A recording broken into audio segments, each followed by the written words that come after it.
अतिवृष्टीमुळे किनवटच्या शेतकऱ्यांचे मोठ्या प्रमाणात नुकसान झाले आहे। नांदेडच्या किनवट तालुक्यातील लोणी गावातील शेतकरी ब्रह्मा शंकर गुंजकर यांच्या कापसाचे पीक अतिवृष्टीमुळे पूर्णतः बुडाले आणि कापसाला बोंड न लागल्यामुळे संतापलेल्या शेतकऱ्याने आपल्या शेतातील 6 एकर कापसाचे झाड कापून उपटून फेकले आहेत।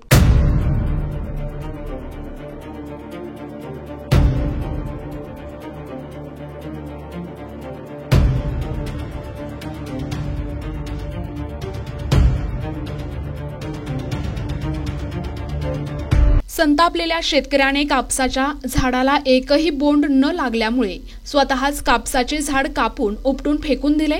यावेळी या शेतकऱ्याने एनटीव्ही न्यूज मराठीशी बोलताना सांगितले की माझं एवढं नुकसान होऊन देखील कोणत्याही अधिकाऱ्यांनी पंचनामा केला नाही किंवा शेतात भेट दिली नाही।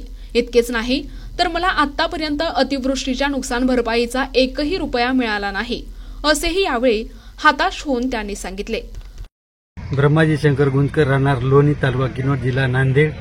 माहूर ते किनवट ते माहूर रोडवर आमची जमीन आहे 6 एकर। आमची जमीन पाण्याखाली गेल्यामुळे आम्ही कापूस उपटत आहे 6 एकर आणि अतिवृष्टी झाल्यामुळे आम्ही पाऊस खूप जास्त झाल्यामुळे कापूस उपटत आहे। कापसाला घाटर काही नसल्यामुळे कापूस उपटत आहे। ब्रह्माजी शंकरराव गुंजकर, अतिवृष्टीमुळे आम्हाला काही सरकारी लाभ मिळाला नाही, कर्ज माफ झाले नाही। 6 एकर पराठी उपटून आम्ही आता गहू टाकायचा आहे।